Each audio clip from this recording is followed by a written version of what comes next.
Ragnar Lothbrok. Ragnar Lothbrok is one of the most famous names in Viking history, though separating the man from the myth is nearly impossible. Most historians believe he was either a composite figure, built from multiple real chieftains, or a heavily embellished historical person. What the sagas agree on is how he died. After launching a raid on Northumbria that went catastrophically wrong, Ragnar was captured by King Ella around 865 AD. Ella's chosen execution method was a snake pit, Ragnar thrown alive into a writhing mass of venomous serpents in a cold stone chamber. According to the Ragnar Sona Theater, Ragnar laughed. His reported dying words cursed Ella directly, and prophesied that his sons would come for revenge. Whether or not any of this literally happened, the story became one of the most retold death scenes in all of Norse literature, the defiant warrior mocking his executioner with his final breath. Ivar the Boneless. Ivar the Boneless was one of the most feared Viking warlords of the 9th century, and his name alone was enough to terrify anyone who heard it. His exact nickname remains debated. Historians have proposed it referred to extraordinary flexibility, a bone condition, or something else entirely. What is not debated is his effectiveness. He became a powerful ruler of Dublin, where Irish annals record him as a king of considerable influence who dominated both Norse and Irish politics in the region. His death, recorded around 873 AD, is strangely anticlimactic for a man of his reputation. He reportedly died of a sudden illness, not on any battlefield. No saga writer bothered to give him a dramatic final stand. The man who made kings scream died quietly, of sickness, and the silence around it somehow makes it worse. Bjorn Ironside. Bjorn Ironside pulled off one of the most audacious Viking operations in history. He and his partner Hasting led a fleet deep into the Mediterranean around 859 to 861 AD, raiding Spain, North Africa, and Italy. They famously sacked a city they believed was Rome, which turned out to be Luna, a mistake that presumably stung. After years of spectacular raiding and reportedly ruling as King of Sweden, Bjorn met an ending that felt almost like a joke given his career. According to saga tradition, he died of old age. No battlefield, no ambush, no spectacular betrayal. The man who took longships to the Mediterranean and back simply got old and stopped. Historians note that much of Bjorn's biography comes from Icelandic sagas with limited independent corroboration, but the Mediterranean raid is considered broadly credible. He remains one of very few major Viking leaders who appears to have died in bed. Rollo of Normandy. Rollo spent his early life raiding Francia so relentlessly that the Frankish king Charles the Simple decided it was easier to give him land than keep fighting him. The Treaty of Saint-Clair-sur-Epte in 911 AD made Rollo the first ruler of Normandy in exchange for his conversion to Christianity and his oath to defend the region. According to Dudo of Saint-Quentin, a near contemporary writer, Rollo never fully let go of his old ways, reportedly ordering the sacrifice of 100 Christian prisoners to the Norse gods shortly before his death, hedging his bets between religions. He died around 928 to 933 AD of old age, a pagan raider transformed into a Christian duke, yet apparently never quite sure which side of the afterlife he wanted to end up on. His descendants would go on to reshape European history in ways he could never have imagined from his longship. Erik Bloodaxe. Erik Bloodaxe earned his name by killing several of his own brothers to secure the Norwegian throne after the death of his father, Harald Fairhair. According to Heimskringla, he and his wife were responsible for the killing of 5 of his half-brothers. It did not hold. His surviving brother Haakon the Good drove him out, and Erik eventually landed in Northumbria, where he ruled as king from York on 2 separate occasions. His final end came at the Battle of Stainmore in 954 AD, fought in the bleak moorland hills of what is now the border of Cumbria, County Durham, and North Yorkshire. He was killed there, his death attributed to treachery by Maccus, an agent acting under Earl Oswulf of Bamberg, some sources suggesting Oswulf himself encouraged the ambush. Erik died on a narrow pass in the Pennines, cut down among heather and grey rock. The man who had murdered his way to a throne was undone by someone else's treachery.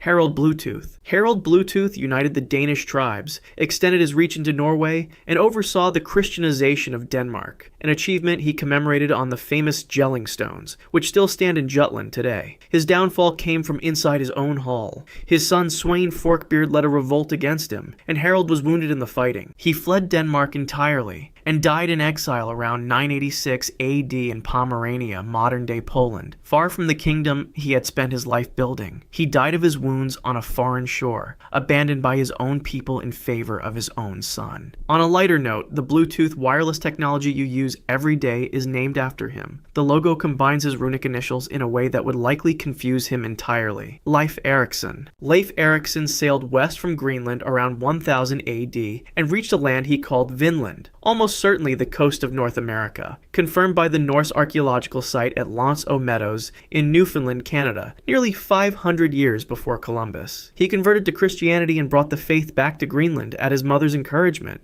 And then, according to the sagas, he simply disappears. His death date is estimated around 1020 AD, but is not recorded in any detail. The man who walked the soil of a continent that Europe would not officially encounter for another 5 centuries died unremarkably, with no record of how or where. The sagas, which loved a dramatic death, had nothing to say. He just stopped appearing. The greatest explorer of the Viking Age faded out quietly, unknown to the world he had found. Olaf Haraldsson, Saint Olaf. Olaf Haraldsson converted Norway to Christianity, with a combination of genuine faith and considerable violence, making him either a saint or a tyrant depending on who you asked at the time. A coalition of Norwegian chieftains who preferred foreign rule drove him out of his own kingdom. Olaf returned in 1030 AD to reclaim the throne and was killed at the Battle of Stiklestad on July 29th, outnumbered badly by his own former subjects. According to Snorri Sturluson's Heimskringla, written roughly 2 centuries later, Olaf was struck simultaneously by a spear, a sword, and an axe. 3 wounds almost designed to mirror a martyrdom. He was canonized just 1 year after his death. Nidaros Cathedral, modern Trondheim, was built over his tomb and became one of medieval Europe's great pilgrimage sites. Norway's patron saint was killed by Norwegians. Cnut the Great. Cnut the Great was the most powerful Viking ruler in history. At his peak, he controlled England, Denmark, Norway, and parts of Sweden, a North Sea empire assembled without losing a single major battle. He is famous for the tide story, which is almost always misunderstood. He commanded the waves to stop not because he thought he could do it, but to prove to flattering courtiers that kings have limits. He died at Shaftesbury on November 12, 1035, of illness, possibly kidney disease, though the exact cause is uncertain. Aged approximately 37 to 40. He died young by almost any measure. His empire collapsed almost immediately afterward, divided among his sons who destroyed each other within a few years. The man who held England, Denmark, and Norway in one fist left nothing behind that lasted. He was buried at Winchester Cathedral, and the North Sea Empire was buried with him. Harald Hardrada. Harald Hardrada is considered by many historians to be the last great Viking conqueror, and his death is treated as the symbolic end of the Viking Age. Before reaching the Norwegian throne, he had served as a Varangian guard for the Byzantine emperor, fought across Russia, the Mediterranean, and North Africa, and accumulated enough wealth and reputation to make any saga writer happy. In 1066, he invaded England, defeated the English at the Battle of Fulford Gate, and then was caught completely off guard 5 days later. King Harold Godwinson force-marched his army north at extraordinary speed, and hit the Vikings at Stamford Bridge on September 25, 1066, with many Norse warriors unprepared and reportedly without armor. Harold was killed, an arrow to the throat, according to the sagas. His invasion fleet had arrived in 300 ships. The survivors needed 24 to sail home. William the Conqueror. William the Conqueror descended from Norse settlers who had been granted land in Francia generations earlier, and by 1066 he had turned that inherited duchy into a launchpad for one of the most consequential military campaigns in European history. He won at Hastings, reshaped England completely, and built one of medieval Europe's most formidable kingdoms. His death, however, was not remotely dignified. While besieging the town of Mantes, William either fell ill or was injured by the pommel of his saddle, badly damaging his abdomen. He died slowly over several weeks at the priory of Saint-Gervais at Rouen on September 9, 1087. According to the monk Orderic Vitalis, a near-contemporary source, his attendants fled the deathbed to secure their own fortunes, leaving the king barely attended. When his bloated body was finally forced into the stone sarcophagus at Caen,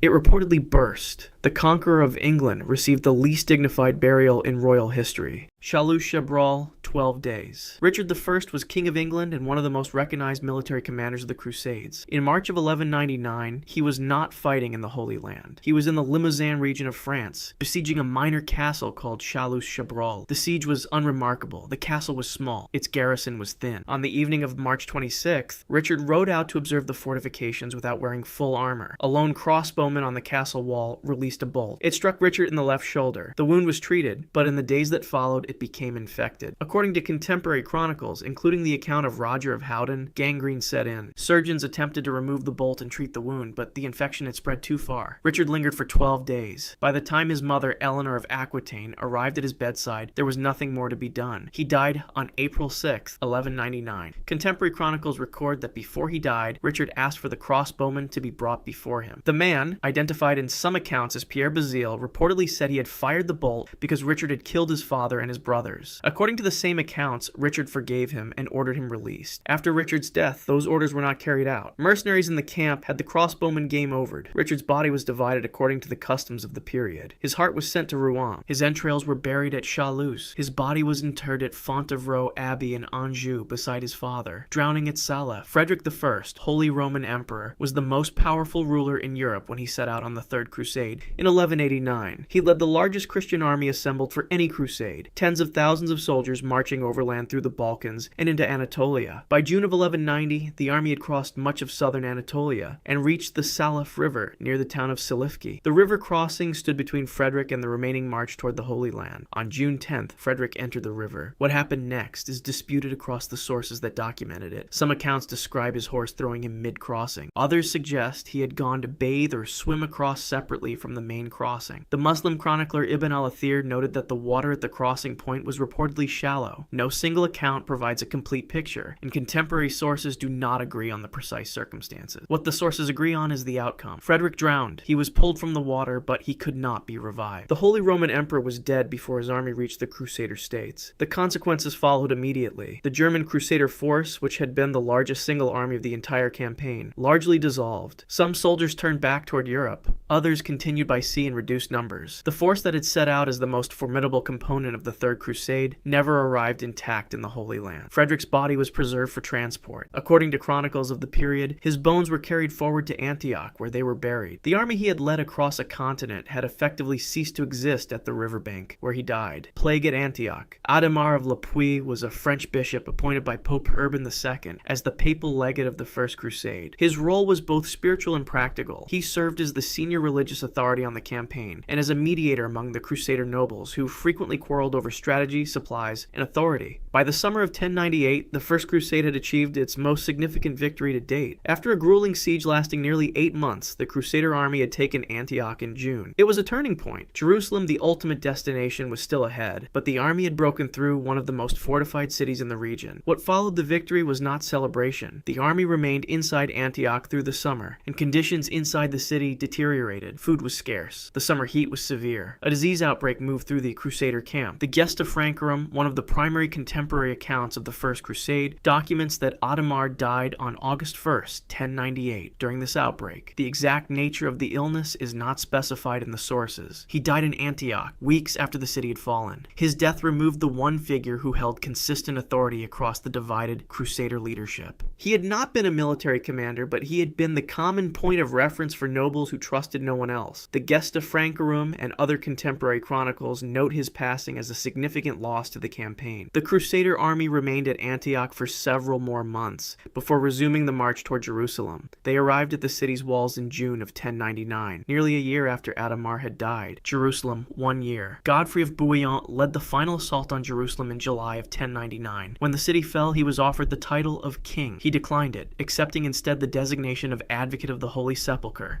He was the first Latin ruler of the city the Crusaders had spent 3 years fighting to reach. He had ruled for less than a year when he fell ill. In June of 1100, Godfrey traveled to Caesarea. The chronicles of Albert of Aix and Echehard of Ora both record that he became sick there. The exact nature of the illness is not specified in their accounts. Some Arabic sources from the period attributed his death to poisoning, but contemporary Christian chronicles did not support that account, and no evidence was established to confirm it. Godfrey was brought back to Jerusalem. His condition did not improve. He died in the city on July 18th, 1100, approximately 1 year and 1 week after it had been taken. He was buried in the Church of the Holy Sepulchre. The death created an immediate problem. Godfrey had no heir. The Latin kingdom of Jerusalem was barely a year old, its borders contested, its garrison thin, and its political structure still forming. The question of who would rule next was unresolved at the moment he died. His brother Baldwin, who had established himself as Count of Edessa, was summoned. Baldwin arrived in Jerusalem later that year and was crowned the first formal king of Jerusalem on Christmas Day Sunday 1100. Godfrey had conquered the city that defined the entire crusading enterprise. He did not live to see his second year in it, died on campaign. Baldwin I was the first crowned king of Jerusalem. He had ruled and defended the Latin kingdom for 18 years, expanding its territory through repeated military campaigns along the coast and into the surrounding region. In early 1118, Baldwin led an expedition into Egypt. His forces moved into the Nile Delta and seized the town of Farama. It was an aggressive push beyond the kingdom's established borders, consistent with how Baldwin had operated throughout his reign. During the campaign, an old wound reopened. Fulcher of Chartres, a chronicler who accompanied Baldwin on his campaigns and recorded events firsthand, documented that the king's condition deteriorated at Al Arish on the Egyptian frontier. The wound had originally been sustained in 1103. The precise medical details of how it affected Baldwin during the Egypt campaign are not recorded in the available sources, but Fulcher's account makes clear the king could not recover from it. Baldwin died at Al Arish on April 2nd, 1118. His body needed to be transported back to Jerusalem. The distance and the conditions made standard burial preparation impractical. According to the chronicles of the period, his cook preserved the body in salt for the journey. The army carried him back across the desert. Baldwin arrived in Jerusalem on Palm Sunday, April 7th, 1118. He was buried in the Church of the Holy Sepulchre, beside his brother Godfrey, who had died in the same city 18 years earlier. Baldwin left behind no direct heir. The succession question fell immediately to the nobles of the kingdom. His cousin Baldwin of Bourke was selected and crowned, becoming Baldwin II. The kingdom Baldwin I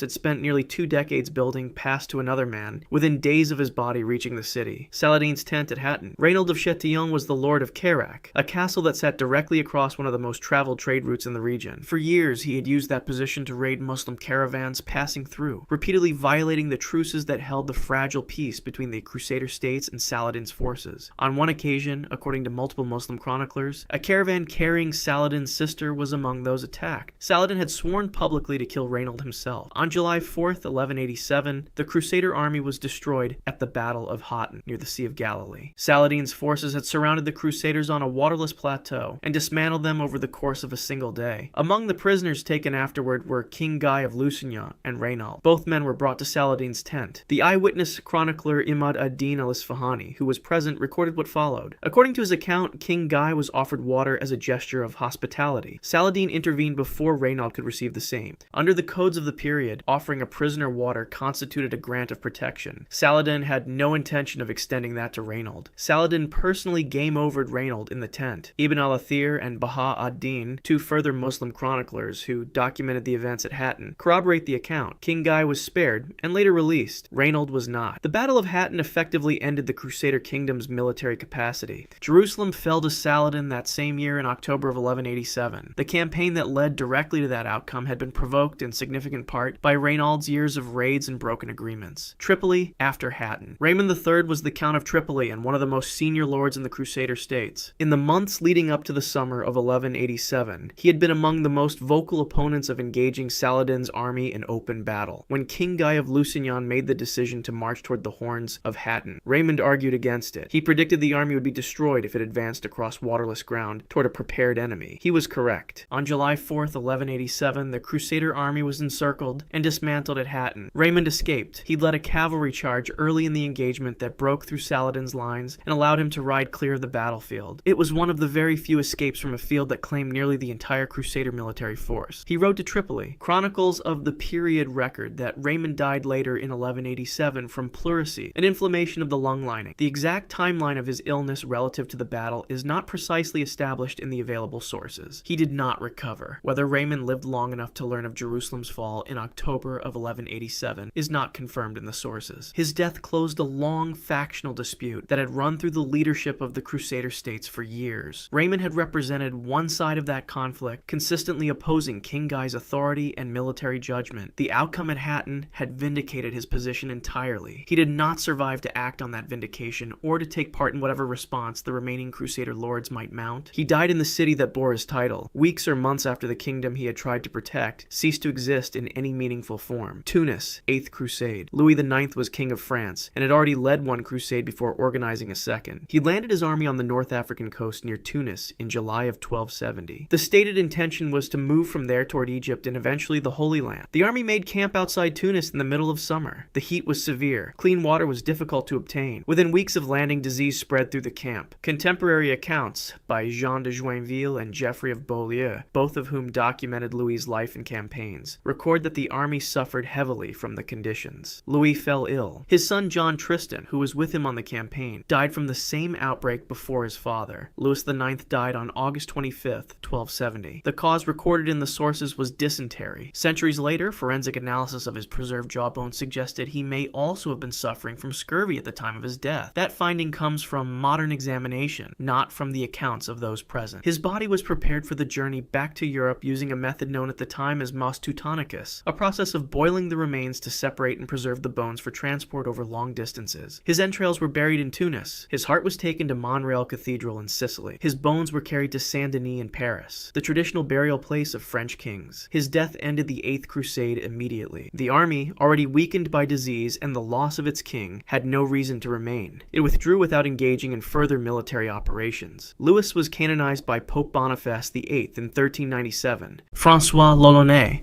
Jean-David Nau, known to the Spanish as the Flail of the Spanish and to history as François l'Olonnais, was arguably the most sadistic pirate who ever drew breath. A man who ripped beating hearts from living prisoners, forced captives to eat the flesh of their comrades, and squeezed heads with knotted ropes until eyes burst from their sockets. Born around 1635 in the coastal French town of Les Sables d'Olonne, he arrived in the Caribbean as an indentured servant and emerged from those years of bondage with a hatred for Spaniards so absolute it bordered on madness. By the mid-1660s, he had become the terror of the Spanish Main, most famously sacking the city of Maracaibo in 1666 and walking away with silver, gems, gunpowder, and cacao worth a fortune. He once survived a Spanish massacre by smearing himself in the blood of his dead crewmen and lying perfectly still among the corpses for hours, then disguising himself as a Spaniard to escape. A moment of cunning that proved the man behind the cruelty was not simply a brute, but something more calculated and therefore more dangerous. But his final expedition, beginning around 1668, unraveled into catastrophe. He assembled 6 ships and roughly 700 men for a raid on the coast of Nicaragua, was blown badly off course into the Gulf of Honduras, and spent months being ambushed, whittled down, and defeated by Spanish forces in the jungle heat. His ships were lost, his crew decimated, and l'Olonnais was eventually making his way on foot through the sweltering green hell of the Gulf of Darien when he encountered the Kuna indigenous people. According to Alexandre Scamelin's 1678 account in Buccaneers of America, the primary historical source for l'Olonnais' life, the Kuna captured him, tore him apart limb from limb, roasted the pieces, and ate them. Historians note that Scamelin's account may carry embellishment, but the essential fact remains largely accepted. The man who had devoured the heart of a Spanish prisoner met an end in which he himself became someone else's meal, somewhere in a jungle nobody could find, leaving no grave, no monument, and no body.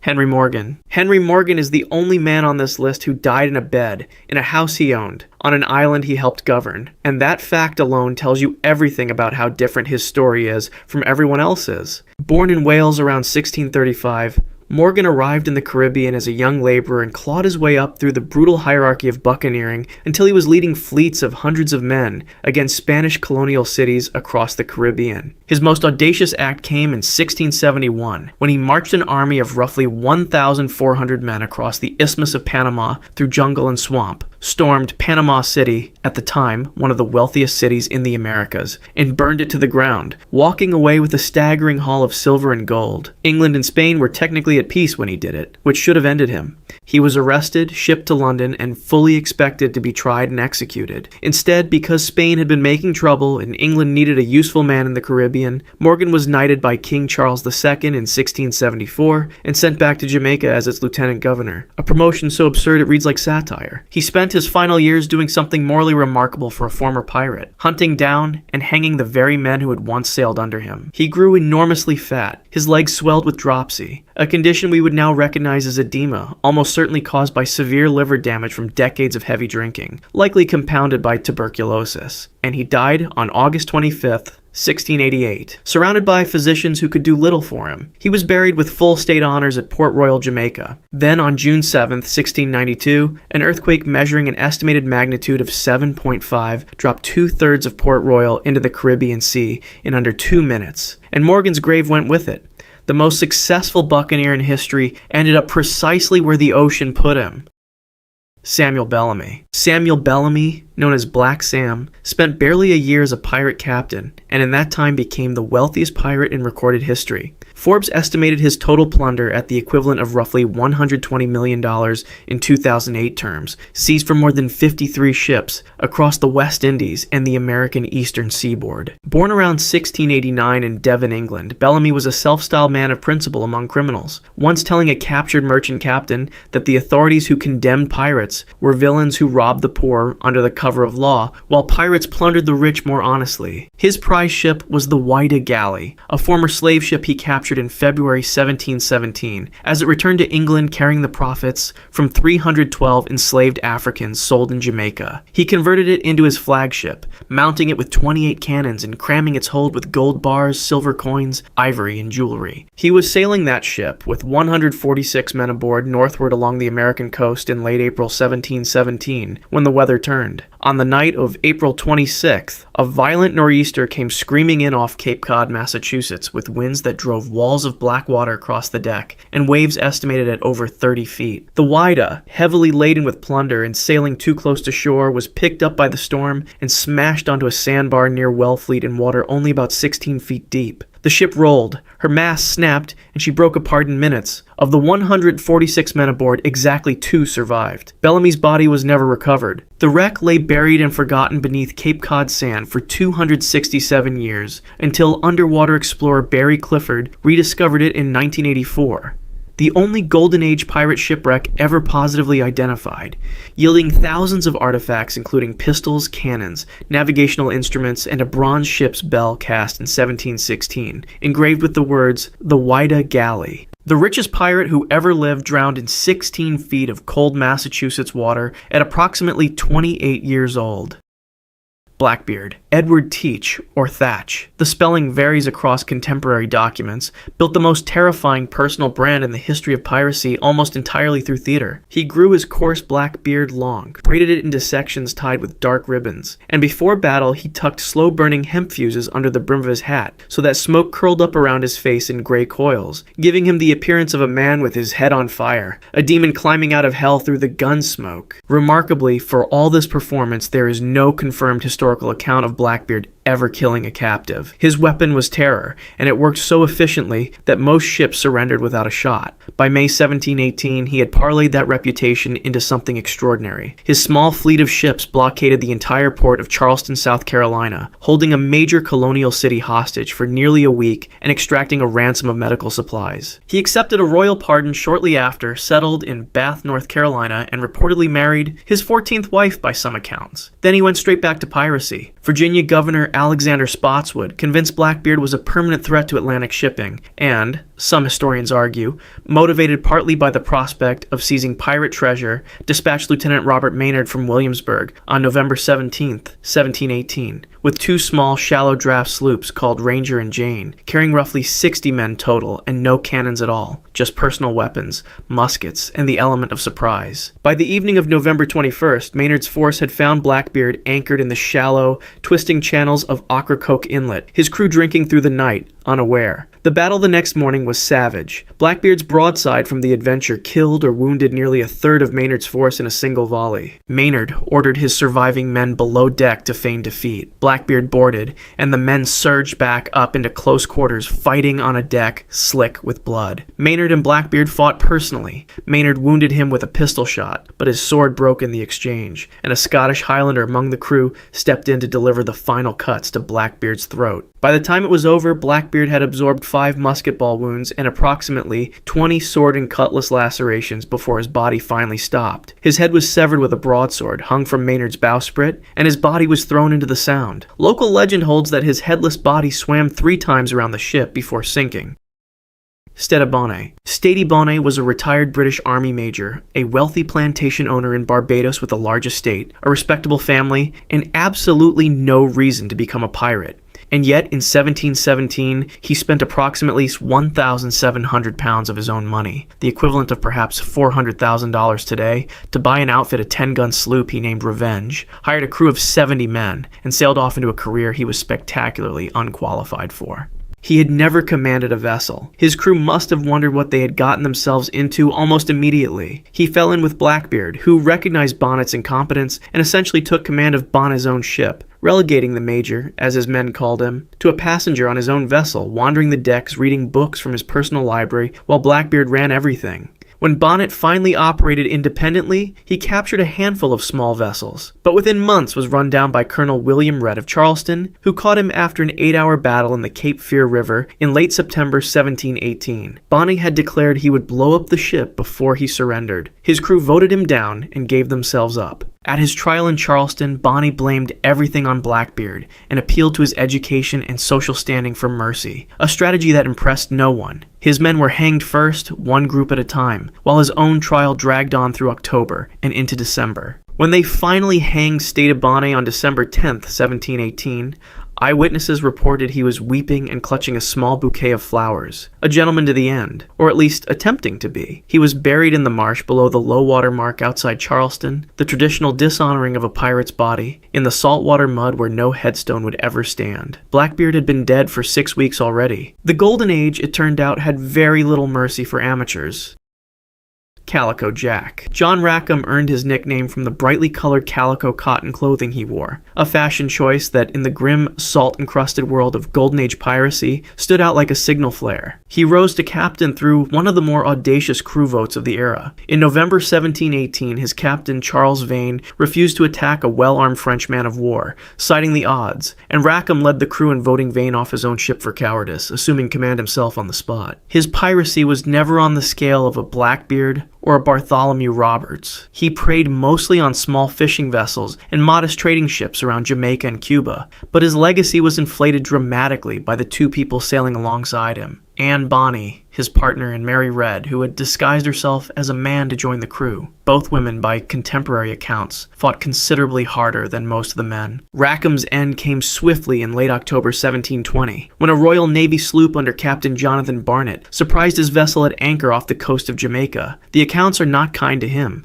Most of Rackham's crew, Rackham included, were reportedly below deck in a drunken stupor when the attack came, while Bonny and Red fought on deck above them. Rackham was captured, tried in Spanish Town, Jamaica, and hanged at Gallows Point, Port Royal, on November 18th, 1720. His body was placed in an iron gibbet cage and displayed at Gun Cay at the entrance to Port Royal Harbor, where every ship sailing in or out of Jamaica would pass within sight of his bones. Anne Bonny, sentenced to death but reprieved due to pregnancy, reportedly visited him in the days before his execution and delivered what may be the coldest farewell in pirate history. According to Captain Charles Johnson's 1724 account, she told him that if he had fought like a man, he need not have been hanged like a dog.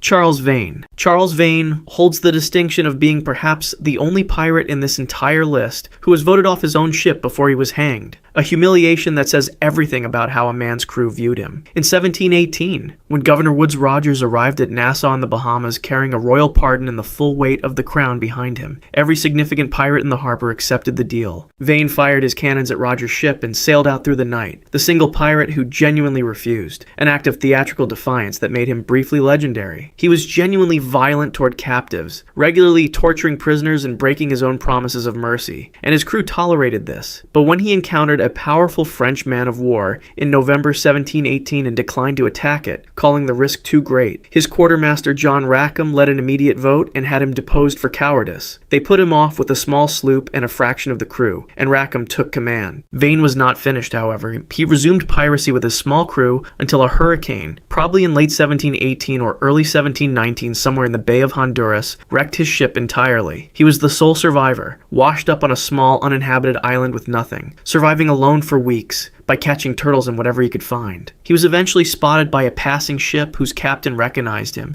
and was transported to Jamaica, tried in a court that had little patience left for unrepentant pirates. Vane was convicted and hanged in Jamaica in March 1721. His corpse was subsequently gibbeted in an iron cage at the harbor mouth, the same treatment Calico Jack had received months earlier, left to rust and decay in the Caribbean sun as a warning. He had refused a pardon, refused to fight when he should have, and then refused to disappear. The Crown made sure he was visible for a very long time, after he stopped being able to refuse anything. Bartholomew Roberts. Bartholomew Roberts, known posthumously as Black Bart, captured somewhere between 400 and 470 ships in fewer than 4 years, more than Blackbeard, Calico Jack, and Edward Lowe combined, and remained so feared that simply sailing into a harbor flying his black flag was enough to make 11 anchored ships surrender simultaneously without a single cannon fired. He was an unusual pirate by every measure. Welsh-born, probably around 1682, he banned gambling aboard his ships, prohibited women in port, limited alcohol consumption, and drew up one of the few pirate codes that still survives intact, a detailed 11-point document covering everything from the division of plunder to the proper care of weapons. He dressed before battle in a scarlet silk coat, a matching damask waistcoat, a diamond cross necklace, a large feathered hat, and carried a sword and multiple pistols. A man who believed that if you were going to plunder the Atlantic, you should look the part. His personal flags were acts of pure self-mythology. The first showed him standing beside the skeletal figure of Death, which held an hourglass. The second showed him standing with one foot on a skull labeled ABH, a Barbadian's head, and another on AMH, a Martiniquean's head, denoting personal vendettas against those islands specifically. By 1721, he had nearly paralyzed trade across the entire Atlantic, causing insurance rates in London to spike and prompting the Royal Navy to deploy Captain Challoner Ogle aboard HMS Swallow, specifically to hunt him down along the West African coast. On the morning of February 10th, 1722, the Swallow found Roberts's flagship, the Royal Fortune, at anchor off Cape Lopez, present-day Gabon, with much of his crew still drunk from the night before.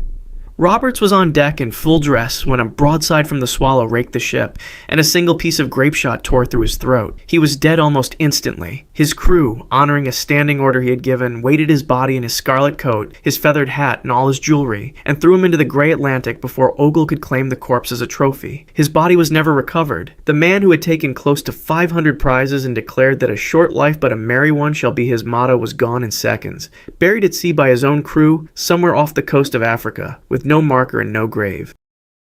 William Kidd. William Kidd is one of the most genuinely tragic figures in this list. A Scottish-born mariner, probably born around 1645 in Dundee, who was commissioned by powerful English lords to hunt pirates in the Indian Ocean and ended up hanged as one, largely because his backers found it politically convenient to sacrifice him. In 1696, he sailed from London with a privateering commission and significant financial backing from a consortium that included several members of the English government, tasked with targeting pirates and French shipping in the Indian Ocean. Things went wrong almost immediately. His crew was difficult, his mission was muddled, and his most significant capture, the 400-ton Quedah merchant carrying Armenian cargo under French papers, was a legally complex prize he argued was entirely lawful. By the time he returned to the Atlantic in 1699, the political winds had shifted. His powerful backers wanted no association with piracy, and he was made the scapegoat for an embarrassing situation. He was arrested in Boston, transported to London, and tried in May 1701. The critical evidence that might have exonerated him, the French passes from the ships he had captured, which would have demonstrated they were legal prizes, vanished from the proceedings and were not rediscovered until 1910, when they turned up in the public record office. The trial proceeded without them, and the outcome was never really in doubt. Kidd was hanged at Execution Dock, Wapping, London on May 23, 1701. The rope broke on the first attempt. He was strung up a second time.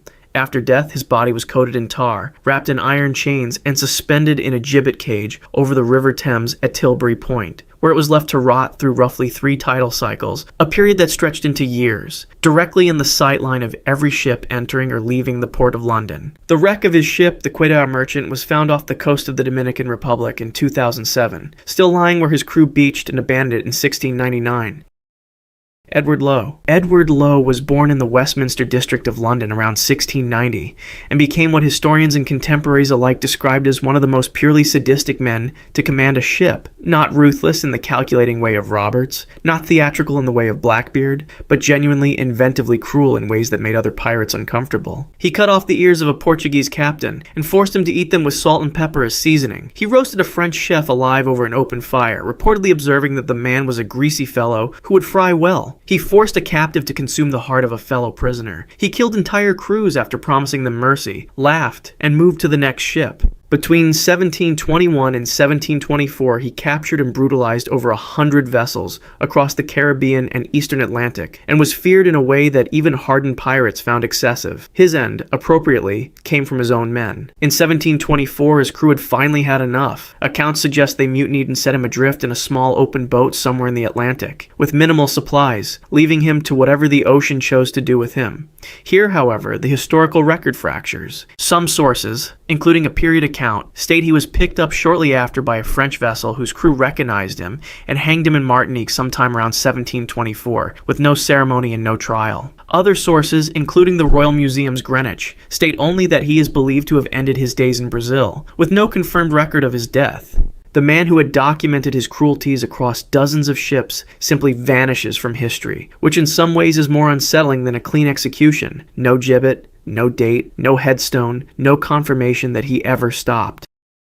Olivier Levasseur. Olivier Levasseur, nicknamed La Bouse, the Buzzard, for the speed with which he swooped on his prey, pulled off what may be the single greatest heist in the history of piracy, and then died on a beach with the location of the treasure still locked in a cipher nobody has ever broken. Born in France around 1690, Levasseur operated across the Caribbean and Indian Ocean during the Golden Age's final years, but his defining moment came on April 26, 1721, at the island of Réunion in the Indian Ocean. There, partnered with the English pirate John Taylor, he came across the Nossa Senhora do Cabo, a massive Portuguese East Indiaman that had been crippled by a storm and sat low in the water, practically helpless. Her cargo was staggering: gold, silver, diamonds, pearls, silks, and religious artifacts, including what was reportedly the Fiery Cross of Goa, a jewel-encrusted golden cross of extraordinary size and value that had been the pride of the Viceroy of Portuguese India. The total plunder was estimated at £800,000, a figure so enormous it was essentially incomprehensible at the time, and Taylor and Levasseur divided it between themselves. None of it was ever recovered. The Fiery Cross of Goa has not been seen since. Levasseur continued pirating from Madagascar until French authorities finally captured him in 1730 on Réunion Island. At his public execution on the beach at Saint-Denis on July 7, 1730, Levasseur reportedly reached into his shirt, pulled out a necklace or parchment bearing a complex coded cryptogram, threw it into the crowd of spectators, and shouted words to the effect of "Find my treasure, those who can understand it." Whether that moment happened precisely as described, the account comes from period sources and has been embellished in retelling. The cryptogram is real, has been partially analyzed by codebreakers for nearly 3 centuries, and has never been fully solved. Treasure hunters continue to excavate the beaches and hillsides of Mahé and the Seychelles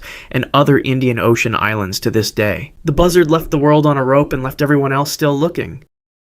Ching Shih. Ching Shih was born Shiryang around 1775 in the Guangdong province of China, worked in a floating brothel in the port of Canton, married the pirate commander Zheng Yi in 1801, reportedly negotiating a 50-50 share of his income and partial control of his fleet as a precondition of the marriage. And when Zheng Yi died in a typhoon off the coast of Vietnam in 1807, she took command of the Red Flag fleet herself, immediately consolidated power by having rival captains executed, and within a short period was commanding a force that dwarfs every other pirate enterprise in recorded history. Approximately 1,800 large junks, hundreds of smaller vessels, and somewhere between 60,000 and 80,000 pirates under her direct authority. A navy larger than most European powers could field at the time. She ran it with terrifying discipline. Her code was explicit and mercilessly enforced. Any pirate who raped a female captive was executed immediately.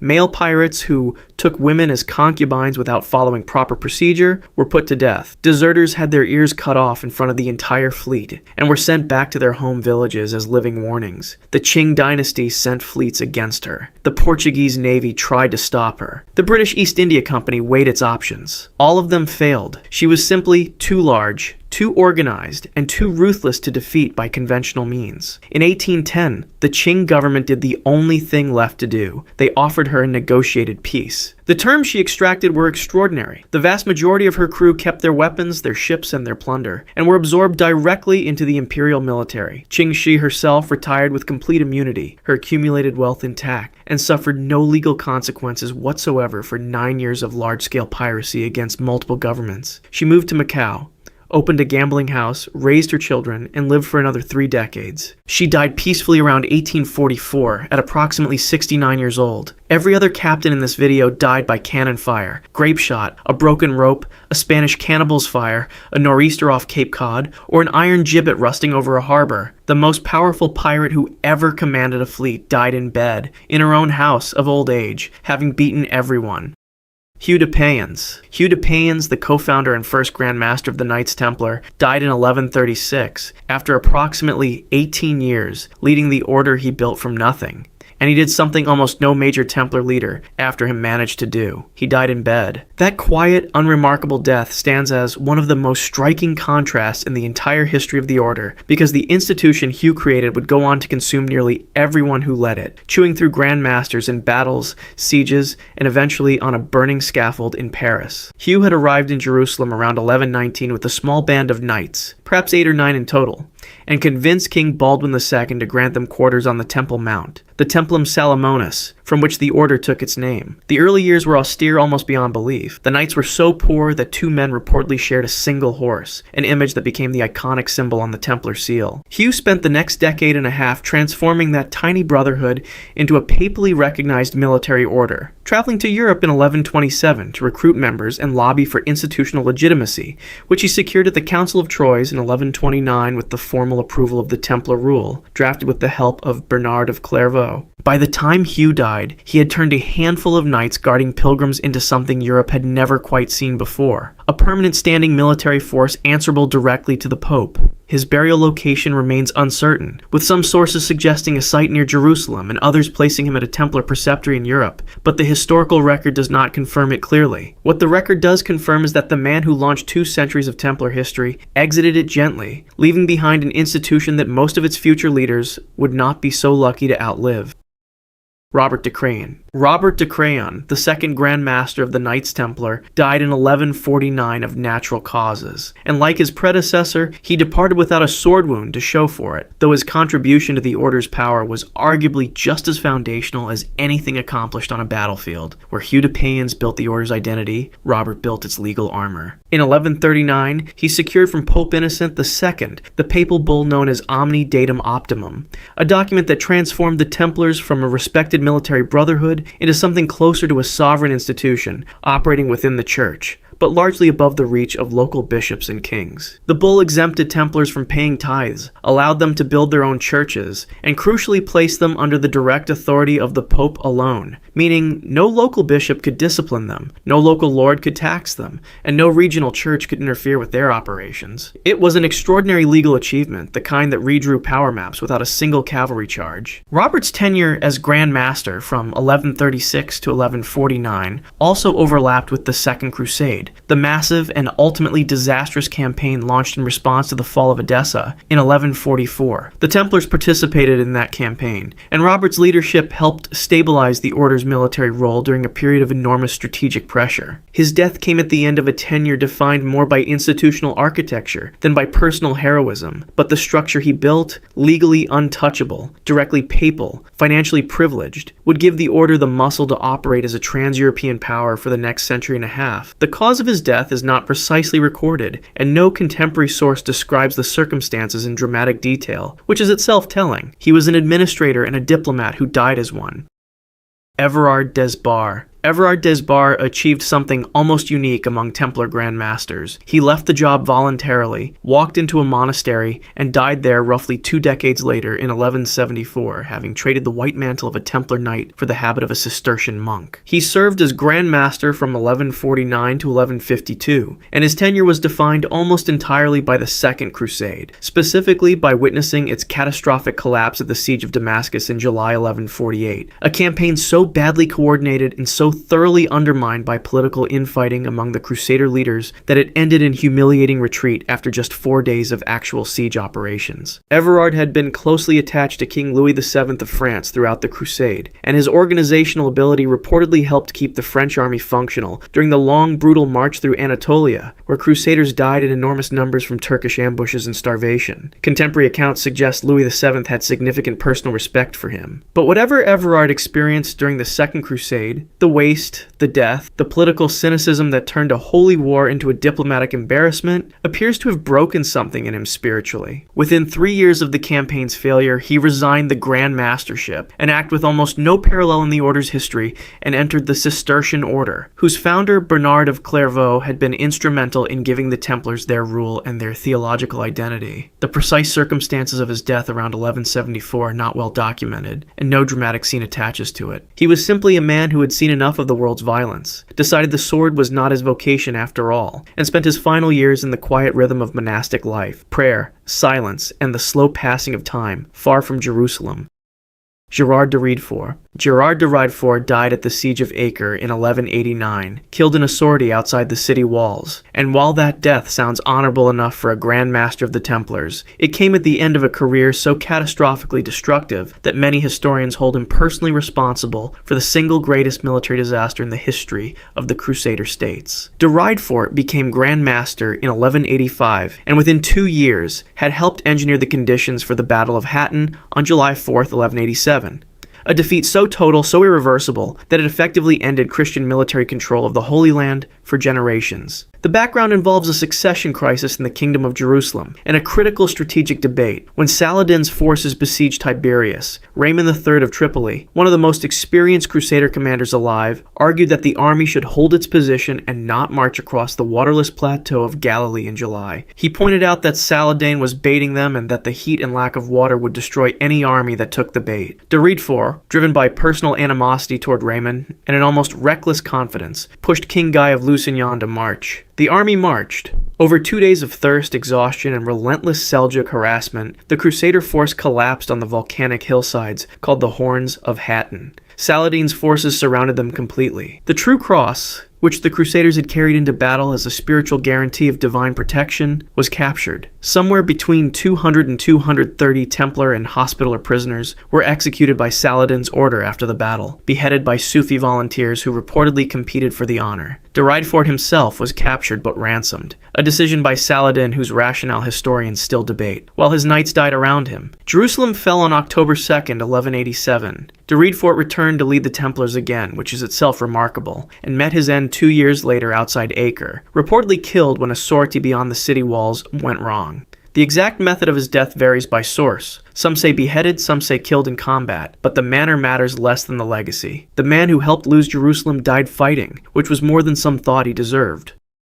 Robert de Sublé. Robert de Sublé died in 1193, most likely of illness, after a tenure as Grand Master, defined by one of the most famous rearguard actions in medieval military history and one of the stranger real estate transactions the Crusades ever produced. De Sublé was appointed Grand Master in 1191, nominated to the position with the active support of King Richard I of England, with whom he had strong ties. He had sailed with Richard's fleet on the Third Crusade. That same year, Richard sold the island of Cyprus to the Templars for 100,000 Byzantines after capturing it from the Byzantine ruler Isaac Komnenos. The Templars, finding the island expensive to garrison and its population hostile, eventually sold it back to Guy of Lusignan, the deposed king of Jerusalem, but for a brief and historically peculiar period, the Knights Templar owned an entire island kingdom. De Sublé's more purely military moment came at the Battle of Arsuf, on September 7th, 1191, when the Crusader army marching down the coast of Palestine toward Jaffa was subjected to hours of relentless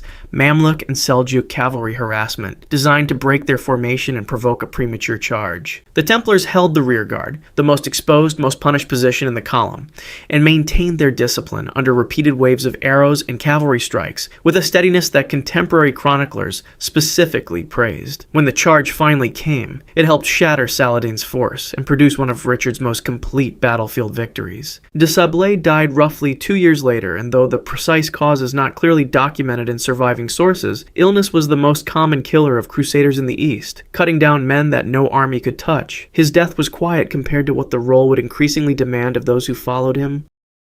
Gilbert Horal. Gilbert Horal died in 1200 of natural causes, and the most striking thing about his tenure as Grand Master from 1193 to 1200 is how deliberately unglamorous it was. He inherited the order in the aftermath of the Third Crusade's inconclusive end. Richard I had won battles but not Jerusalem, and the Crusader states were a diminished, fractured version of what they had been before Hattin. The Treaty of Jaffa in September 1192 had secured a 3-year truce with Saladin and guaranteed Christian pilgrims access to the holy sites, but it was a negotiated settlement, not a victory. And the order Harald led was smaller, poorer, and more strategically vulnerable than it had been a decade earlier. His years as Grand Master were largely consumed with the unglamorous but essential work of rebuilding, recruiting new knights in Europe, restoring depleted finances, reinforcing Templar castles along the coast, and maintaining the order's political relationships with the fractious nobility of what remained of the Crusader states. None of this produced the kind of dramatic episode that gets written into chronicles. Harald was a man of maintenance, not conquest, and he died in 1200, leaving behind an order that was at least functional, solvent, and still standing, which, given everything that had happened in the previous 15 years, was itself an achievement. The surviving sources say very little about the circumstances of his death, which is itself a kind of summary of his tenure.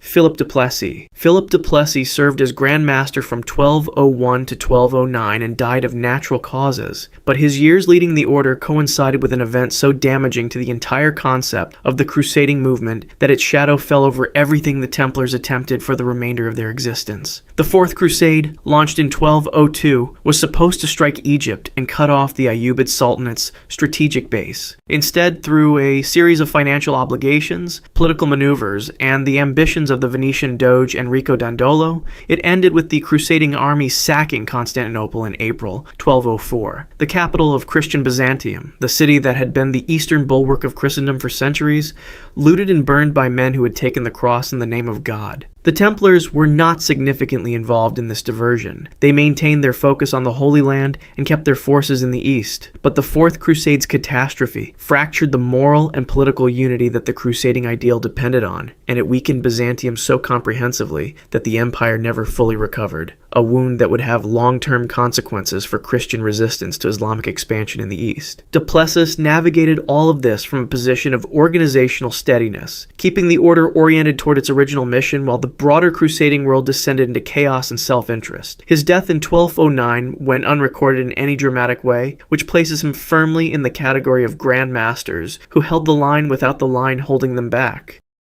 William of Chartres. William of Chartres died of illness in 1219 during or immediately following the siege of Damietta in Egypt, which means he was killed not by any enemy blade, but by the invisible army of infection and disease that haunted every major medieval siege and killed more crusaders than Saladin and his successors combined. He had been Grand Master since 1210 and led the Templars into the Fifth Crusade, the ambitious campaign launched under papal pressure to finally retake Jerusalem by striking at Egypt's heart. The siege of Damietta, which began in May 1218, was a prolonged and grinding operation fought on the flat, swampy Nile Delta, terrain that bred disease with terrifying efficiency. The Crusader camp became a reservoir of dysentery, scurvy, and other illnesses as the siege stretched across months and then years. Notable figures died in the camp, including the papal legate's authority over the operation, and the military command fractured repeatedly over strategy. William of Chartres died in this environment, his body defeated by something he could neither fight nor flee. There is a particular grimness to dying of fever in a siege camp on the Egyptian coast after years of building an order, training men, managing the immense political complexity of the Crusader states, and then losing not to any of those forces but to contaminated water or bad air. Damietta finally fell in November 1219, months after William's death, but the Fifth Crusade's broader ambitions collapsed by 1221 when a poorly timed advance down the Nile allowed the Egyptians to cut off and force the surrender of the entire Crusader force. William of Chartres died before the victory, before the failure, and his absence may have contributed to both. Peter de Montaigu. Peter de Montaigu died in 1232 after 13 years as Grand Master, one of the longer tenures of the period, and the defining episode of his leadership was not a battle he fought, but a peace treaty he refused to support, signed by an excommunicated emperor who had technically achieved what the Crusades had been trying to accomplish for decades. Holy Roman Emperor Frederick II arrived in the Holy Land in 1228, despite being under papal excommunication for repeatedly delaying his crusading vow, and proceeded to negotiate the Treaty of Jaffa directly with the Ayyubid Sultan al-Kamil in February 1229. The treaty returned Jerusalem, Bethlehem, and Nazareth to Christian control for 10 years, along with a land corridor to the coast, achieved entirely through diplomacy, without a single major engagement. The Templars and Hospitallers were furious. De Montaigu refused to participate in or support the treaty, and his reasons were both theological and practical. Frederick was excommunicated, making his entire enterprise spiritually compromised in the Church's eyes, and the military orders understood that a negotiated settlement with a 10-year clock attached was not a strategic solution. They were right. Jerusalem would be lost again, permanently, within 15 years. De Montagu's position put him in direct conflict with one of the most powerful rulers in Europe, a man who was simultaneously Holy Roman Emperor, King of Sicily, and King of Jerusalem by right of marriage, and who reportedly threatened the Templars directly during his time in the Holy Land. De Montaigu survived all of it and died of natural causes in 1232, which given the circumstances represents a kind of quiet defiance.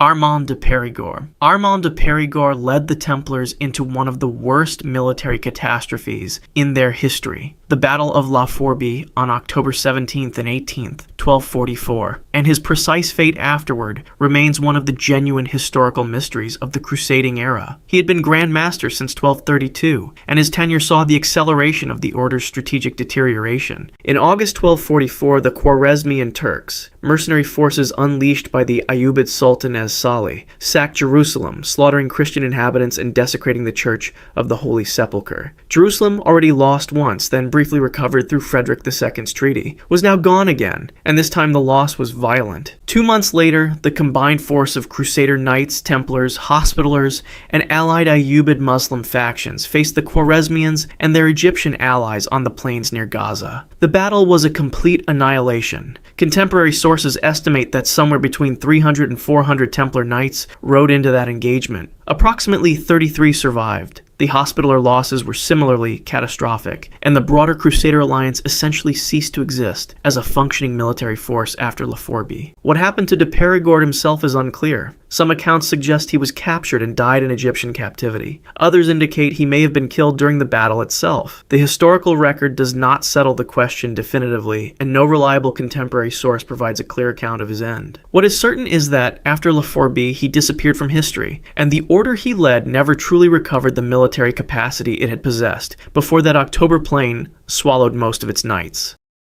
William de Sonnac. William de Sonnac lost an eye on February 8, 1250, at the Battle of Mansoura, fought in the burning streets of an Egyptian town during King Louis IX of France's ill-fated 7th Crusade, and then, with one eye gone and his face still damaged by Greek fire, he went back into battle 3 days later and died. That sequence of events tells you almost everything you need to know about what being a Templar Grand Master in the 13th century actually meant. De Sonnac had been Grand Master since 1247 and had seen enough of the crusading pattern to understand how these campaigns tended to end. But he led the Templar contingent into Mansoura anyway when Count Robert of Artois, the king's brother, charged rashly into the town against specific orders and dragged the cavalry with him. Inside the narrow streets, the Crusader Knights found the Mamluk forces waiting in organized resistance. The pursuit turned into a massacre, with horses unable to maneuver and knights cut down in confined alleyways. De Sonnac was struck by Greek fire in the face. Accounts describe burning pitch and debris destroying his eye, and the Templar losses at Mansoura were enormous, with some estimates suggesting hundreds of knights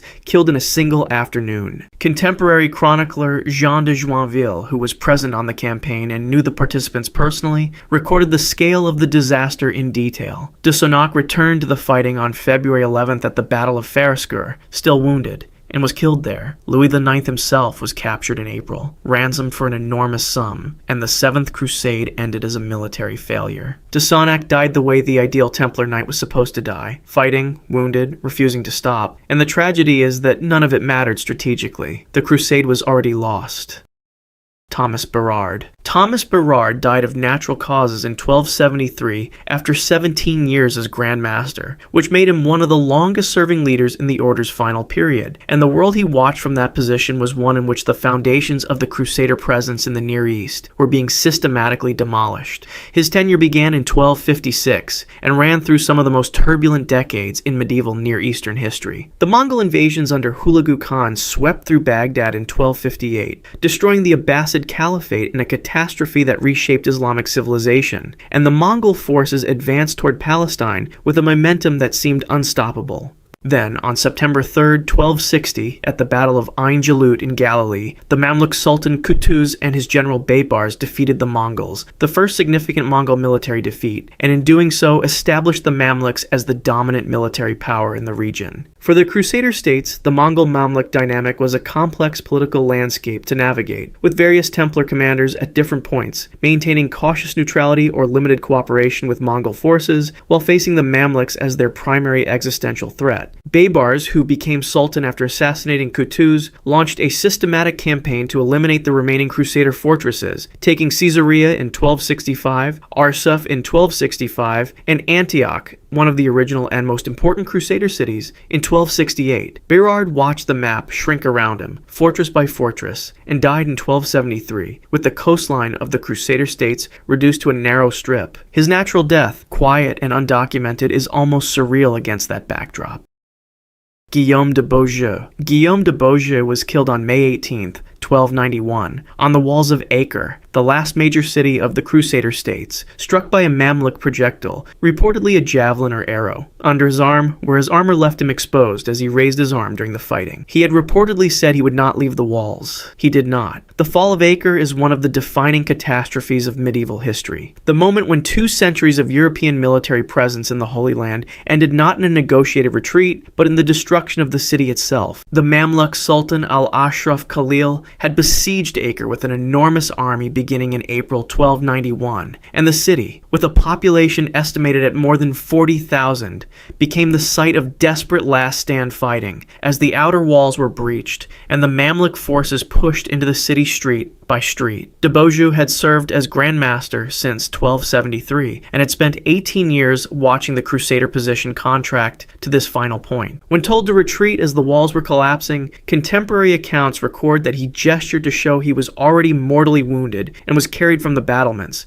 dying shortly afterward. The Templars held the last fortified position in the city, their massive compound near the harbor, for days after the outer walls fell, providing cover for the evacuation of civilians to ships. Thousands died in the water trying to reach those ships. The Templar Tower eventually collapsed, reportedly with defenders still inside, after Mamluk forces tunneling under it caused it to fall. De Beaujeu's death on the wall, refusing retreat, is the last military act of the crusading era conducted as the Templars understood their mission, defending the Holy Land with their bodies until their bodies gave out. After Acre, there was no more Holy Land to defend.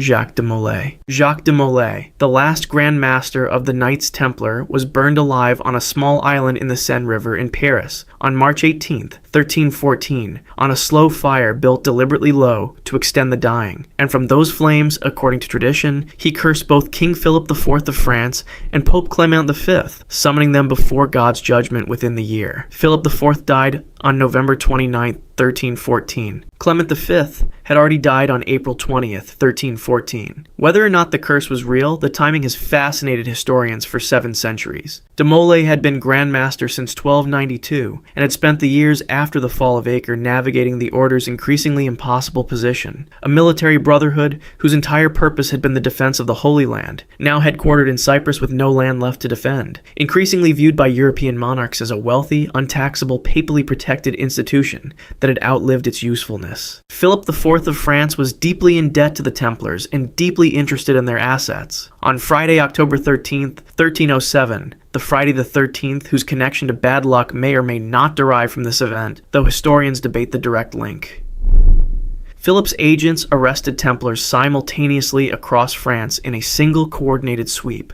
Nearly the entire French membership was taken before dawn. Under torture, de Molay and other leaders confessed to a catalog of supposed heresies: denial of Christ during initiation ceremonies, spitting on the cross, obscene kisses, the worship of an idol called Baphomet, and sodomy. Modern historians regard these charges as almost certainly fabricated or coerced, the product of torture applied to men who had no way to resist it. De Molay later recanted his confession, which under church law made him a relapsed heretic and eligible for execution. The trial dragged across nearly 7 years, running through papal commissions, royal pressure, and the Council of Vienne in 1312, which formally dissolved the order, not condemned it, but dissolved it, a legal distinction that reflected the political complexity of destroying an institution that had served the church for nearly 2 centuries. De Molay was approximately 70 years old when he was brought to the scaffold on the Ile de Javiot, an island in the Seine with the towers of Notre Dame visible on the Paris skyline. He was not in armor, he was in chains. The man who had led the most famous military order in Christendom died not on a battlefield in the Holy Land, but on a stage constructed by a French king who wanted his money, watched by a Parisian crowd, burned slowly enough that death did not come quickly. Reports suggest he died with composure. The order he led was gone. The Crusades were effectively over. The age that had produced both was ending, and Jacques de Molay ended with it. Tomoe Gozen. Tomoe Gozen enters history the way a storm enters a valley, suddenly, completely, and without apology. The Heike Monogatari, the great literary chronicle of the Ginpei War, describes her as a warrior worth 1,000, a woman with long black hair, and a face described as beautiful even by the standards of a text obsessed with beauty, who could ride horses down the steepest slopes without flinching, draw a bow powerful enough to drop any opponent, and handle a sword with the kind of precision that made professional warriors nervous. She served under Minamoto no Yoshinaka, the cousin of Yoritomo who had swept through northern Japan with terrifying speed, and she was at his side for the Battle of Iwazu in February 1184, one of the final and most desperate engagements of the Genpei War. By then, Yoshinaka's position had collapsed entirely. His own cousin Yoritomo had turned against him and sent forces under Minamoto no Yoshitsune and Noriori to eliminate him. At Iwazu, in what is now Shiga Prefecture, on a winter battlefield where the ground was frozen hard and the sky heavy with gray cloud, Yoshinaka's army disintegrated around him. What happened to Tomoe Gozen next is the central historical mystery of her life. The dominant account in the Heike Monogatari says Yoshinaka ordered her to flee before his final stand, telling her it would be shameful for him to pass alongside a woman. She obeyed and vanished from the record. A separate tradition holds that she became a Buddhist nun and lived to an age somewhere past 90, spending decades in prayer for Yoshinaka's soul. A third account simply places her passing at Iwazu alongside him. Historians are genuinely divided on whether Tomoe Gozen was entirely historical or whether elements of her story were shaped by the literary needs of the Heike's authors, who were working decades after the events they described. What is not disputed is the cultural weight she carries. A woman described with the vocabulary reserved for the greatest warriors of her era, whose end was either exile into a life of mourning, or a battlefield passing in winter, or something no record survived to capture. Minamoto no Yoshitsune. Minamoto no Yoshitsune is arguably the most beloved tragic figure in all of Japanese history, which is a remarkable thing to be in a history full of tragic figures. He was the military genius behind the Minamoto clan's final destruction of the Taira, winning a series of naval and land engagements that culminated in the Battle of Dan no Ura in April 1185, where the Taira were effectively annihilated and the child Emperor Entoku passed away in the arms of his grandmother rather than be captured. Yoshitsune's tactics were innovative, daring, and occasionally seemed to border on the impossible. He reportedly led cavalry down cliffs at Ichinotani that the Taira had left unguarded because no rational commander would attempt the descent. His reward for all of this was his brother Yoritomo's growing suspicion, then open hostility. Yoritomo was building a system of government, not a family dynasty, and a wildly popular younger brother with independent military command was a structural threat regardless of loyalty. Yoshitsune spent his final years as a fugitive, sheltered by the northern Lord Fujiwara no Hidehira.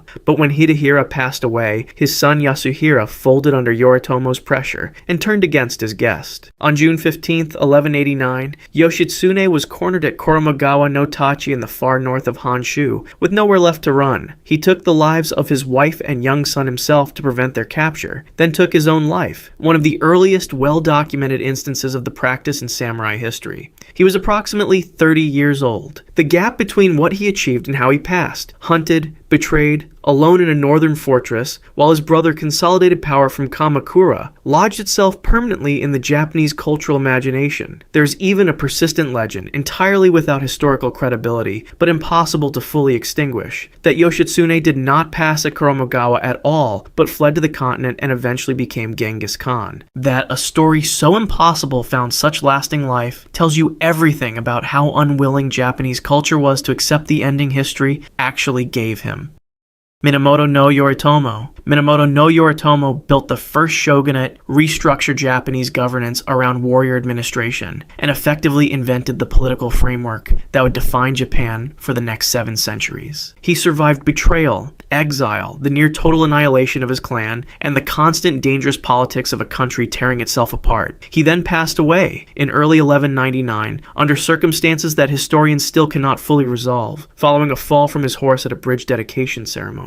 The official account describes him attending the opening of a new bridge over the Sagami River, falling from his mount, and never regaining meaningful consciousness, passing of the resulting illness within weeks at age 51 or 52. What makes this passing remarkable is the story that attached itself to it almost immediately. That Yoritomo, riding to the ceremony, saw the spirit of his brother Yoshitsune rising from the water and was so terrified that he lost control of his horse. In the years since Yoshitsune's passing, Yoritomo had also orchestrated the ends of several other relatives he considered threats, and the spirit story functions as a kind of cultural accounting. The idea that a man responsible for so many deaths could not simply pass of an unremarkable illness without the departed coming to collect. Modern historians are skeptical of the apparition and more inclined toward illness, possibly worsened by the fall, possibly coincidental with it. What is not debated is the political consequence. Within a generation, the shogunate Yoritomo built was dominated not by his heirs, but by the Hojo clan of regents. His sons were gone, and his direct line had ended. He built an institution that outlasted him by well over a century, and a bloodline that did not outlast him by 20 years. Kusunoki Masashige. Kusunoki Masashige knew he was going to fall at Minatagawa before he ever left for the battle. He told Emperor Go-Daigo directly that marching out to meet Ashikaga Takauji's forces in the open field was a strategic mistake. The correct move was to fall back, defend Kyoto from a position of strength, and wait for political fractures in the Ashikaga coalition to create opportunities. The emperor overruled him. According to the Taiheki, the great chronicle of the Nanbokucho Wars, Masashige accepted the order, rode home to say goodbye to his son Masatsura, and asked the boy a question that has echoed through Japanese culture ever since. How many times would he wish to be reborn to serve the emperor? Masatsura answered 7 times. Masashige agreed and left. At the Battle of Minatagawa on July 4th, 1336, in the summer heat of what is now the Kobe area, his outnumbered forces were surrounded and destroyed. He and his brother Masasu retreated to a farmhouse with only a handful of men remaining, counted their wounds. Masashige had reportedly taken 11, and chose to end their lives honorably together, Masasu asking the same question about rebirth as a final exchange between brothers. He was approximately 41 to 43 years old. The loss was total. Go-Daigo's cause collapsed shortly after, and Ashikaga Takauji established the Muromachi shogunate. But the image of a man who knew exactly what was coming, argued against it rationally, accepted the order anyway, and faced the end without bitterness, transformed Masashige into something beyond a historical figure. In 1872, the Meiji government built Minatagawa Shrine on the site of his passing, and enshrined him there, making him officially one of Japan's greatest loyalists, a status built entirely on the willingness to fall for a cause he had already calculated was lost. Uesugi Kenshin. Uesugi Kenshin, the Dragon of Echigo, spent most of his adult life fighting Takeda Shingen in a series of 5 inconclusive battles at Kawanakajima that neither man ever decisively won, sending salt to that same rival when the Hojo clan tried to strangle him by cutting off supply routes because Kenshin found the idea of winning through starvation beneath him, and building a reputation for personal honor so extreme it sometimes functioned more like theater than strategy. He passed away on April 19th, 1578, the night before he was supposed to march his army south against Oda Nobunaga, a campaign that military historians have speculated might have dramatically altered the course of Japanese unification, given that Nobunaga had no good answer to Kenshin's cavalry at the time. The cause of passing was almost certainly a stroke or esophageal cancer. He collapsed outside a latrine at Kasugiyama Castle and never recovered, passing 4 days later at age 48 or 49. There is a persistent tradition that a ninja concealed in the seize pit beneath the latrine struck upward with a spear, and while this story appears in various popular accounts, it is almost certainly legend. The medical symptoms described in contemporary sources align with stroke or advanced cancer far more convincingly than with a spear wound. What is historically verified is the consequence. Kenshin passed without naming an heir, immediately triggering the Otat no reign, a vicious succession conflict between his 2 adopted sons that destroyed Uesugi military power from within and handed Nobunaga's coalition the breathing room it needed to consolidate the north. The Dragon of Echigo, who never lost his nerve on a battlefield, was brought down by his own body in the dark, alone, before he could fight the most important battle of his life.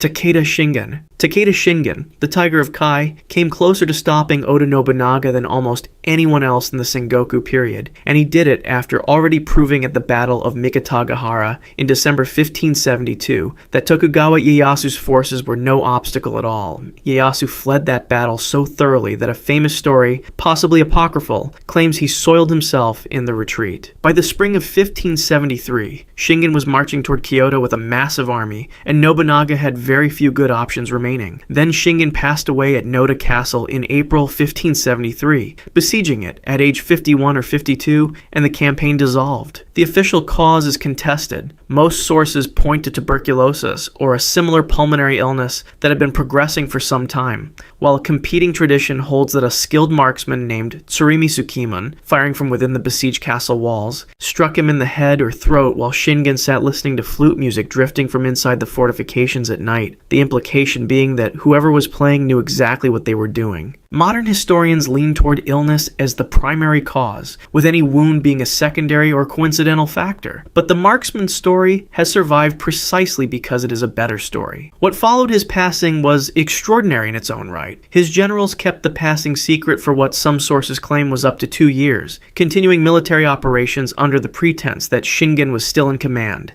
managing correspondence and deployments in his name while his body was presumably already buried. His son Takeda Katsuyori inherited the clan, and was destroyed by Nobunaga at the Battle of Nagashino just 2 years later in 1575, the famous battle where massed firearms, firing and rotating volleys shattered the Takeda cavalry that had been one of Shingen's greatest weapons. Oda Nobunaga. Oda Nobunaga changed Japanese warfare, Japanese politics, and Japanese religious life, and was then brought down in one night by a single subordinate he had apparently underestimated. On June 21st, 1582, Nobunaga was staying at Honnoji Temple in Kyoto with a personal guard of perhaps 30 to 50 men, a small retinue appropriate for a man stopping en route to a military campaign, rather than a man expecting to fight. His general Akichi Mitsuhide arrived outside the temple with approximately 13,000 soldiers, surrounded it, and sent them in. Nobunaga reportedly fought personally for a time, first with a spear, then with a bow until an injury made that impossible, then retreated into the inner chambers as the temple began to burn around him. No remains were ever recovered. Contemporary accounts and later chronicles agree that he either took his own life in the burning interior or was consumed by the fire itself, but since the temple burned completely and no remains were identified, his passing exists as a historical fact without a physical confirmation. Just a building that was there in the evening and wasn't in the morning, and a man who controlled roughly a third of Japan who was simply gone. The motive behind Akichi Mitsuhide's decision to bring down the man he had served for years is one of Japanese history's genuine mysteries. Theories range from a personal humiliation Nobunaga inflicted on him publicly, to calculated political ambition to pressure from religious institutions Nobunaga had brutalized. Mitsuhide's time as the effective ruler of Japan lasted exactly 13 days before Toyotomi Hideyoshi, moving with extraordinary speed from a campaign in western Japan, defeated and eliminated him at the Battle of Yamazaki. 13 days of power in exchange for one night at Honnoji. Whatever his reasons were, Mitsuhide paid for them immediately. Toyotomi Hideyoshi. Toyotomi Hideyoshi began his life as the son of a peasant foot soldier, and ended it as the ruler of a unified Japan, which is the kind of social trajectory that most societies in human history made structurally impossible. He passed away in September 1598, in bed at Fushimi Castle, of illness, most likely a combination of senility and physical deterioration, his body and mind both eroding in ways that had been visible to those around him for the last several years of his life. His final years were marked by decisions that are difficult to explain outside of serious cognitive decline. The removal in 1591 of the tea master, Sen no Rikyu, one of the most culturally significant figures of the era, for reasons that were never made fully clear. The first Korean invasion in 1592 and the second in 1597, both catastrophic failures that drained Japanese resources and manpower without achieving anything, and an increasing paranoia about the security of his infant son Hideyori's inheritance. Before passing away, according to contemporary accounts, he wept in front of the assembled Council of 5 Regions, the group he had appointed to protect Hideyori, and begged them, among them Tokugawa Ieyasu, to ensure his son survived. Ieyasu nodded along, and within 17 years had destroyed Hideyori at the siege of Osaka in 1615, ending the Toyotomi bloodline entirely. Hideyoshi's passing was kept secret for several weeks, while the council was stabilized and prepared. A poem attributed to him on his deathbed reads, "According to tradition, my life came like dew, disappears like dew. All of Naniwa is dream after dream," though the poem's authenticity is not fully established. He was approximately 61 or 62 years old. The man who climbed higher than almost anyone in Japanese history passed away. Frightened, weeping, and asking powerful men he had no reason to fully trust to protect the one thing he could not protect himself.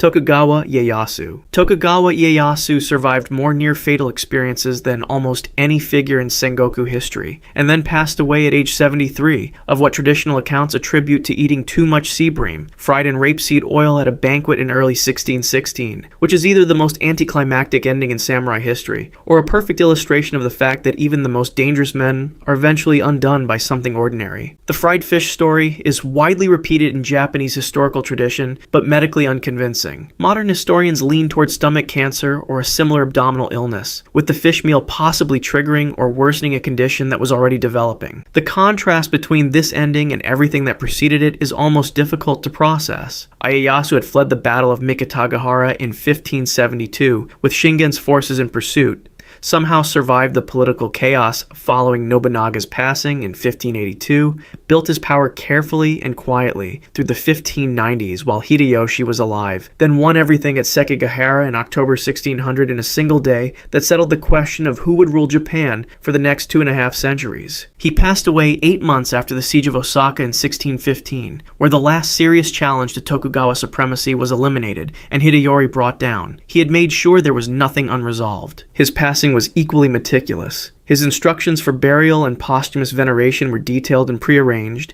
and he was enshrined at Nikko as Tosho Daigongen, a divine protector of Japan. The elaborate golden lacquer architecture of the Toshogu shrine rising from the mountain forests of Tochigi Prefecture as a monument to a man who treated even becoming a god as something to be organized in advance.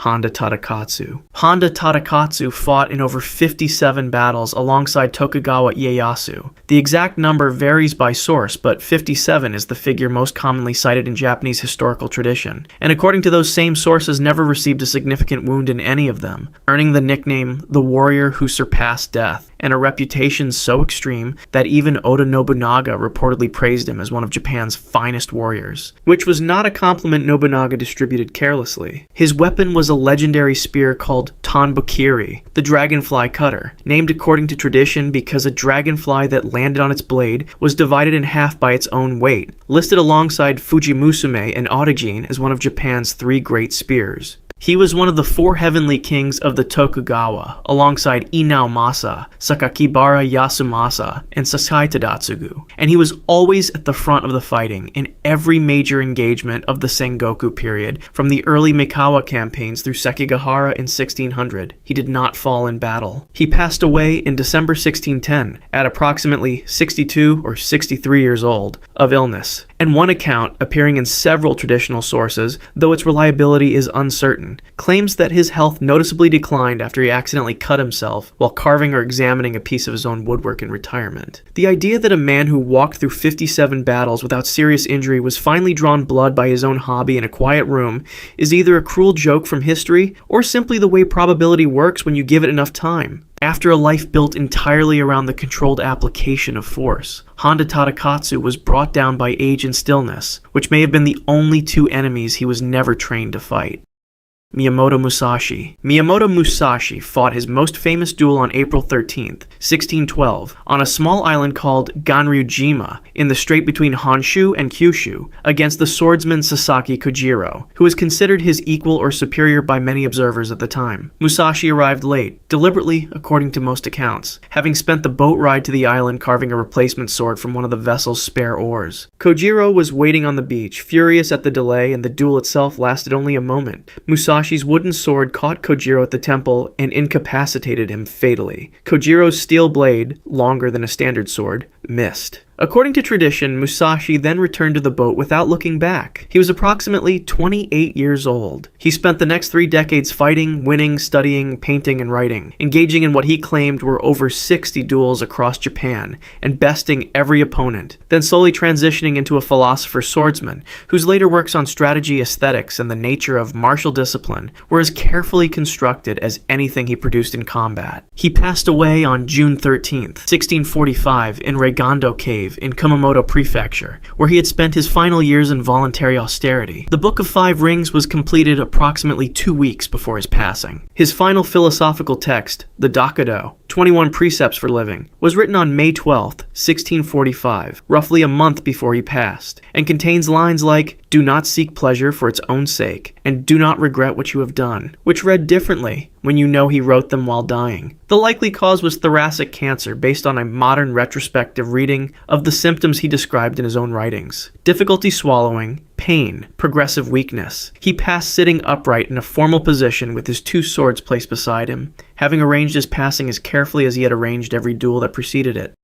Sanada Yukimura. Sanada Yukimura was called a hero who may appear once in 100 years by Tokugawa sources, which is a remarkable thing to have written about you by the people who were trying to bring you down. He and his father Masayuki had already demonstrated at the Second Battle of Ueda in 1600 that the Sanada could hold a fortress against overwhelming numbers. With approximately 2,000 men, they delayed a Tokugawa force of 38,000 for 12 days, forcing Tokugawa Hidetada to arrive at Sekigahara after the battle had already ended, which contributed to his father's humiliation and the Sanada's subsequent punishment with exile. In the spring of 1615, knowing the siege of Osaka was a losing campaign, knowing the Toyotomi cause had no realistic path to victory against the full Tokugawa military machine, Yukimura fought anyway, at the Battle of Tennoji on June 3, 1615.